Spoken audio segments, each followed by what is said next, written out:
หมอยซุงค่ะหมอยซุงพี่ๆน้องๆผู้ปันแห้งข้าวใส่หมอหอมกุ๊กก๊อกค่ะมื้อนี้เป็นวันที่1เดือนธันวาคมที่4ปี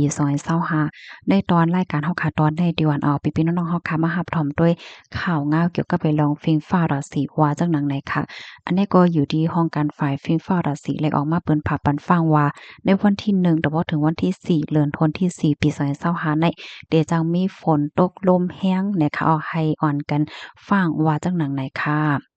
เมื่อวันที่31เดือนธันวาคมที่3ปี2025ในอยู่ที่ห้องการฝ่ายฟิล์มฟ้าราศีค่ะและออกมาเปิ้นข่าวลาดว่าที่ในเมืองไทยตอนเหนือป้าเจ็มตอนใต้และหลายๆปื้นที่เนี่ยค่ะเดี๋ยวจังมีฝนตกบางปื้นที่ก็เดี๋ยวจังมีลมแรงฝนลงหมากเห็บตกและเจ้าแน่จังเป็นไรเนี่ยค่ะ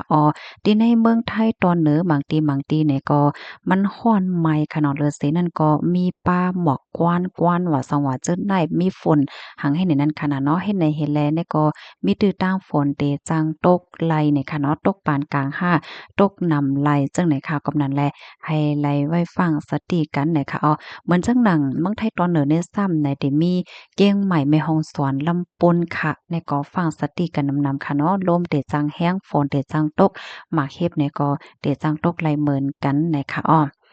ค่ะนี่ก็เป็นข่าวเงาเกี่ยวกับโปรยลองฟิงฟ้าราศีเนี่ยเนาะกำในค่ะเนี่ยก็เด็กขย้อนมาปันฟังเติ้นปันพี่น้องค่ะอีกหนึ่งเนี่ยค่ะจึงหนังว่าดันยาวค่ะเกี่ยวกับไปลองฟิงฟ้าราศีพ้องย่ำหรือในมันหาวแห้งและมันไข่แก้มไว้เนี่ยค่ะข้อที่1ค่ะให้เฮาค่ะนั้นติดตามข้อมูลอยู่ตาเสค่ะข่าวเงาฝนฟ้าข่าวเงาฟิงฟ้าราศีเมื่อเหลียวในก็ยิงแค่หนายอค่ะมันลุกดีข้าวไม่เสียวแลเด็กข้าวฝนมันก็ซ้ำใกล้เป็นลมหลงฝนหลงหมายเฮ็บตกไหลเฮ็ดจังไหนไลกำนั้นแลให้เฮาค่ะนั้นติดตามถ่อมข่าวเงาเกี่ยวกับไปลองฟิงฟ้าราศีอยู่ตาเสโกข้าวยามเนี่ยค่ะกำในข้อที่2ค่ะให้เฮาค่ะกดทัดด้วยดีเฮิรนเฮาค่ะนั้นจ่องมัน แก่นเคียงแห้งกึมเฮ็ดให้เขาเอาหลังคามันว่าผามันว่าคิมฮอมเฮิรนเฮาคันนั่นจ่องมีต้นไม้กิ่งไม้เสาไฟว่าสังว่าจะได้ให้เฮาคากดทัดด้วยป้าสังว่ามันมีหังหลากๆหลายๆผาเฮิรนป้อหลีหลังคาป้อเคิงเคียมเนี่ยก็ให้มีให้มัน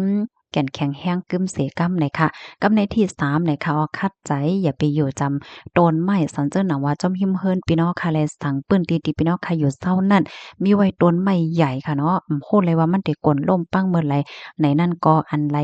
กึ่งหลีตัดก็ตัดกึ่งหลีเตียบก็เตียบกิ่งไม้ต้นไม้อันมีไว้หิมห้อมเฮิรนให้ไหนค่ะกำแน่ข้อที่3เนี่ยค่ะเพราะว่าฝนตกลมแรงเพราะว่านี่จึงให้เฮาคาอยู่ไว้ดีในเฮิรนอันที่แก่นแข็งแรงกึมเฮ็ดให้ค่ะแรงในวันนั้นในเฮิรนหมางเฮิรนในเฮไลแรงลมเนี่ยก็มันจังเฮ็ดให้มีพรต้มยอนกวนปังให้ในไลเหมือนกันเนี่ยค่ะก็นั้นแลให้เฮาคานั้นอยู่ดีอันแก่นแข็งแรงกึมเสียวก็คัดใจอยู่ดี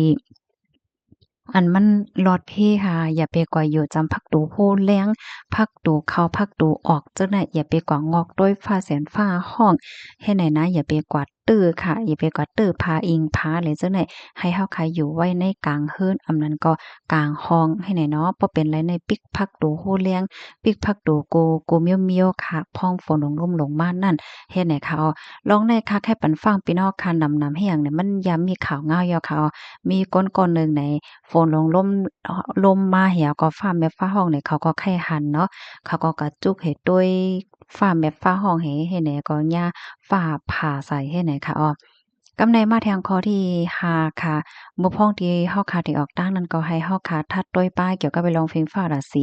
ว่าเส้นตั้งข้าวตั้งอันเฮาขาดดีกว่านั้นจ่องเตจังมีฝนจ่องเตจังตกเพราะว่ามันตกเนี่ยจึงมันได้ตกหลายเปอร์เซ็นต์ลมจ่องเตแห้งและจังไหนให้เฮาขาฟังด้วยป้าเนี่ยค่ะ ข้อที่6ค่ะอย่าไปใจโฟนอย่าไปใจเครื่องอิเล็กทรอนิกส์เนี่ยค่ะเนาะบ่ว่าจะเป็นทีวีว่าสังว่าจั่งใดอาบน้ำจั่งใดก็อย่าไปเฮ็ดนะอาบน้ำสาโห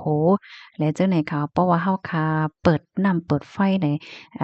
น้ำว่าเฮาว่าเนี่ยมันก็มาจ่อมต่อเฮ็ดให้มันใจค่ะมันก็จั่งเป็นเพไลเฮ็ดให้ค่ะกำนั้นแลเงิงแวการใช้ตือไฟฟ้ากูเมียวๆเนี่ยค่ะอย่าก็ออกห่างไกลกันดัง อันปลั๊กไฟว่าสังว่าเจ้าไหนเฮ็ดให้เนาะ อ่าเทียมแห้งโฟนว่าสั่งว่าจังได๋ก็ให้กึดไว้เสียก่อนให้ไหนค่ะกำในข้อที่7ค่ะลุ่มลาดด้วยถึงป้าอยู่ลีตัวเจ้าเก่าและกลในเฮิรนตัวเจ้าเก่าได้ค่ะอธิกรรมมันได้ก่อกลที่อายุใหญ่5มีตั้งเป็นทรัพย์โต5และจังไหนเพราะว่าเป็นฝนลงลมแห้งจังไหนก็อย่าเพกว่าย้ำฝนอย่าเพกว่าเตาตั้งนอกนะคะค่ะข้อมูลอันนี้ค่ะเลยเปิงอิงเอามาดีเว็บไซต์อันมีชื่อว่า Mother Media อนามัยออกไหว้หน่อยค่ะค่ะก็หนังหือพี่น้องค่ะได้เลยรับถอมได้ฟังกันนั่นเนาะใจกันสะเปิ้นแพ่แชร์ก็เสกำในค่ะไก่เพก็ให้จังไรแวเพไว้เสียก่อนค่ะเนาะพี่น้องผู้ถอมรายการเฮาค่ะก็เพราะว่าเพสภาวะปอกกำในมันก็ปอกกำแหน่มใจพ่องย่ำมื้อเหลียวในค่ะกว่าเนาะมันหมังปองหมังไหลมันก็ทำไกลเป็นแห้งค่ะเนาะการที่เฮาค่ะฟังไว้ให้มันเป็นมาในมันก็จะเรียกว่ารู้ซุ่มสังเนาะเพราะว่าเฮาฟังไว้เสิมันเป็นมาแนวค่ะมันหนาน่ะค่ะมันหนังวัดไว้พี่น้องเฮาค่ะเนาะอันลำลองจังได๋นะคะได้ก็แค่แนะนำว่าใส่ถุงเจถุงก่อไว้แล้วก็ใส่ไว้ในตึกในอ๋อมในปุงที่อันนำจังเข้าให้ไหนนะเพราะว่านำโทรมาสังหารในน่ะคือวัดไว้พี่น้องค่ะที่ย่าย่ำนำจังไหนค่ะค่ะ ลูกดินในเหแลกำในค่ะได้ย้อนอ่อนออพี่น้องค่ะมารับถอมค่ะเนาะเพราะว่ามาถ่อมด้วยข่าวเงาเกี่ยวกับเลยลองฟิงฟ้าราศีเพราะว่าในจึงค่ะเนาะพี่น้องค่ะก็ได้ใกล้ๆถามว่าที่เมืองใต้เป็นหือพองเมืองใต้ฟิงฟ้าราศีที่เป็นหือพองพลจองเทียนจังโต๊ะ5สัง5และจึงในค่ะเมื่อกูปอกนั่นในค่ะในก็ใกล้กว่าเปิงอิงเอาอันเป็นคอตักนายผู้ลงแลน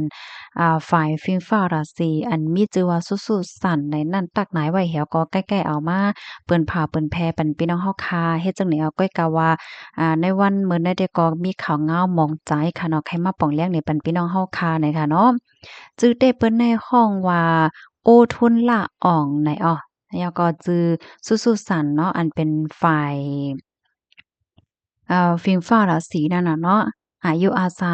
61ปีเนี่ยค่ะเนี่ยก็เปิ้นก็เลยรู้สึกสายใจกว่าเหย้าเมื่อวันที่28เดือนธันวาคมที่3ปี2025วันศุกร์ที่ป่นมานั่นน่ะค่ะค่ะอันนี้ก็เป็นอันข้อขมมองใจจ้อมนะคะย้อนสู้ให้วิเย็นขวัญเงาฮอดถึงตีสุกติตีกัดเย็นเสกำไหนค่ะค่ะพี่ๆน้องๆก็ถ่อมกันอยู่ที่ไรตั้งไรวันไรเมืองไรต้องตักมาไรค่ะเนาะรับถ่อมยอไข่ปันตาหารถึงไรเพิ่มเทียมจึงหือก็เพิ่มเทียมมาไรอยู่ค่ะย้อนสู้ปันให้พี่น้องเฮากูก็อยู่ลิกินหวานยอก็ลดเพกันกูก็ค่ะหมอยสูงค่ะ